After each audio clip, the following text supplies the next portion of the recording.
is my very first video blog, or blog I guess if you want to call it that. I'm going to start offering health tips via vlog to kind of just increase education among my friends, family, anyone else who wants to watch the videos basically. And it's kind of a learning process for me as well because this is something that I'm just newly getting into, getting passionate about. And as I learn things, I want to share them with you guys so that you can, I guess, like I said, be educated and make better decisions. Because basically it all comes down to those who are educated more, or who know more about health and nutrition, make better choices when it comes to those things when they're out in their everyday lives. So I feel an obligation to share this information. It should be free, should be provided to you, because this is something that everybody should know, and everyone should practice if they can. And I really feel the need to do this because there is such a lack of education now in the United States, and it's supported by a study, and we just look at any curriculum in K through 12 that. There was a study that was done that in 1961 they figured out how many K through 12 schools offered health and nutrition classes, and it was 80%, and it's a pretty good chunk. They did the same study again in 2001, and that was down to 20%, which is awful. And then again they did the study 10 years later in 2011, and it's now down to 10%. Of K through 12 schools that actually offer health and wellness classes. And of course it's all down to money. A lot of this blog will be about money. And the United States government, of course, when they don't have the funds to get to the states have to cut some of that funding from schools. And a lot of the funding that gets cut first, obviously, is health and nutrition and the arts. So of course two of the things that I love a lot are getting taken away from kids. So that being said, that's why I'm doing this, to help educate, help get that information out there to people that I know, through Facebook or Twitter that I want to post it, and then if they want to share it, they can do so. Today's topic is basically one that a lot of my friends who are into Beachbody and Shakeology are going to be a little upset with me about, but that's the way it is. It's basically saying, why weight loss pills, weight loss shakes, just that whole market is bullshit. So now I'm not discounting that they can't help people, because they definitely can.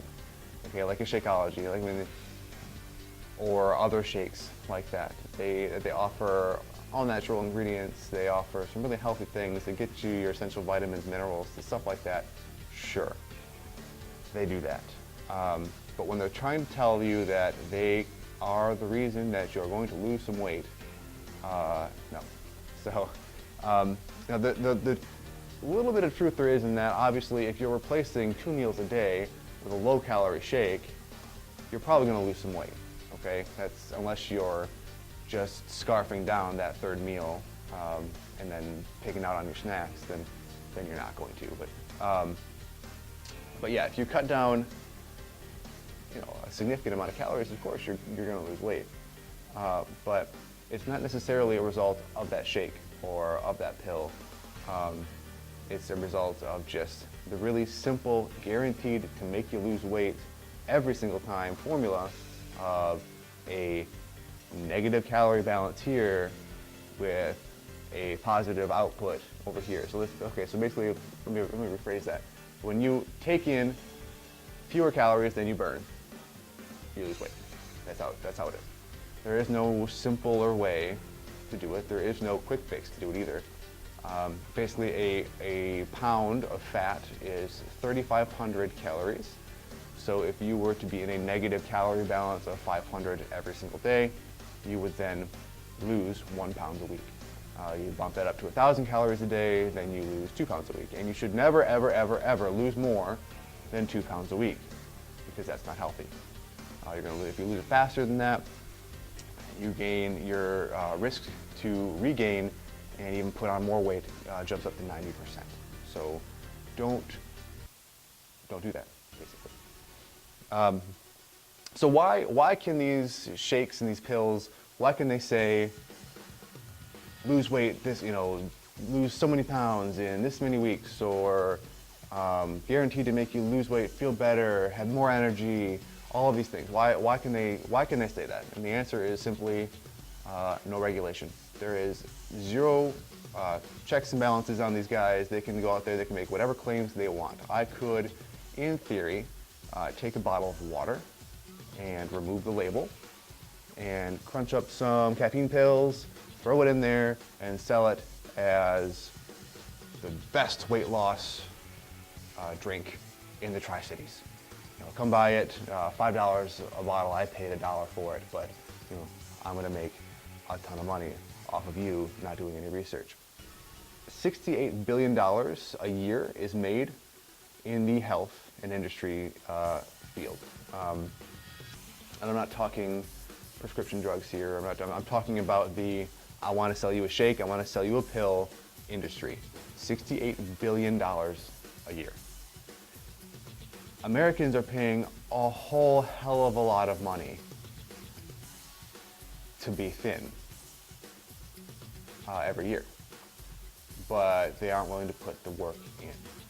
They want that quick fix. And when you think about that, and you think about our economy, how it works, our government and how it works, this is just speculation. This is why I think it continues to remain not regulated.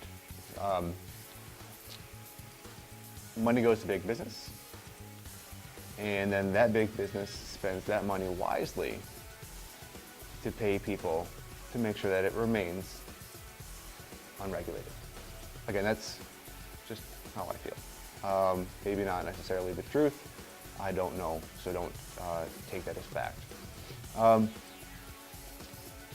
So how do you lose weight? Again, it's very simple. You have a negative calorie balance. That's all there is to it. You don't have to think too hard about it. You don't have to do too much research into it. I mean, the only thing that you have to do is you have to figure out how many calories a day you should be consuming, and then either do 500 or 1,000 less per day. That's it. For maximum results, I would definitely recommend that you don't just do 500 every single day or 1,000 every single day. You kind of vary that a little bit to confuse the body. That helps the body to, I guess, so they say. Again, this is something I'm learning all this stuff as I go. So, but from what I've read, confusing the body with different calorie levels every single day is best for weight loss. So, maybe one day you do 250 less if your goal is 500 less a day, and then the next day you do 750 less. So that, over the course of those 2 days, you were 500 less each day, basically. So now that we've figured out, now that I've given you the secret that I could have sold you for $49.95 and told you, hey, in this book, we've got the secret to weight loss, and you give me your money and I laugh at you. There are other pills out there that are not just weight loss pills or shakes that are just weight loss shakes. There are appetite suppressant shakes and pills. So you might be thinking, Sean, well, I've taken these suppressant pills before and they've worked. I've lost weight on it. That's probably true. I wouldn't discount the fact that they do help you lose weight because they're suppressing your appetite. You're not eating as much. But let's take a look at what happens when you are not eating as much. You don't get a lot of the essential nutrients, which some of those things are protein, fats, and carbohydrates. So in order to really understand what you're doing to yourself when you're suppressing your appetite, I'm going to get a little sciencey, very little on you. Basically what the carbohydrates do, one of the functions, is to supply the brain with fuel. So when you're cutting out carbohydrates, you're not feeding your body enough fuel to get that brain going. So you're very forgetful, you get headaches, you get agitated very easily, because the body starts pulling other things to feed the brain, okay? So Atkins' diet, or the diets were like, don't eat carbohydrates, shut the hell up, need those, okay? Don't listen to that crap. That's terrible for you. Any of the diets that say, cut out fats, cut out carbohydrates, cut out this, cut out protein, tell them to go to hell, basically. That's what I do. Protein. Okay, let's take a look at protein. You don't have as much protein in your body. Well, the protein is essential for everything. Everything that you do, protein is the building block that helps you get there. So you don't want to, suppress the appetite so much where you're not eating as much protein. Now, most people in the United States, anyway, that eat get a whole lot of protein. Okay, so that's not as much of a worry. But my big focus is carbohydrates. Don't cut carbs. That's dumb. Actually, the range for carbohydrates that you're supposed to eat every day is 45 to 65% of your diet. 45 to 65% of the things that you eat should be carbohydrate based. Okay, so of your diet, So don't. Yeah, it's crap. Some of the things that can happen when you cut down food are, you get agitated, you're sleepy all the time. Again, there's memory loss. I mean, it's the worst case scenario here. You can go into a coma and die. So do not cut things out of your diet. I don't want you to do that. Maybe a little portion control would help. Maybe you don't need 3 servings. Maybe you only need 1. In fact, you do only need 1. But just keep that in mind. Now that you have, let's say you're taking one of these suppressant things, you've lost a decent amount of weight. Yeah, that's great. But you're pissed all the time. You're hungry all the time. Once you stop taking the pill, once you've lost the weight, now you're hungry again. What has happened during that time of the suppressants? You've slowed your metabolism because your body knows it's not getting as much fuel. So it slows everything down to accommodate for that, not knowing when it's going to get its next dose of fuel or its next injection of fuel. So now, coming out of that diet pill phase, that appetite suppressant pill, you get, now you're hungry again, and you're going to start eating again. You're going to start eating more. But your metabolism is slower. So you're going to gain that weight a lot faster. And you're probably going to put on more weight because you go back to eating what you were eating, and then all of a sudden, bam, you've gained 5 pounds additional to what you were before you started using the pill or the shake. So again, it's crap. Any of these products, there's no regulation, there's no guarantee. A few things you have to look out for. When anyone ever says guaranteed or your money back, whenever there are before and after pictures, any of those things, any of those ads like that, or clinically tested. Yes, of course it was clinically tested by people you paid to say what you wanted them to say. There's no regulation here, people. There's none. It's absolutely terrible. Just be aware that 99% of the stuff, in fact, I'm going to say 100% of the stuff you see and read about these things is bullshit. This has been my first vlog. Sorry it was a little long.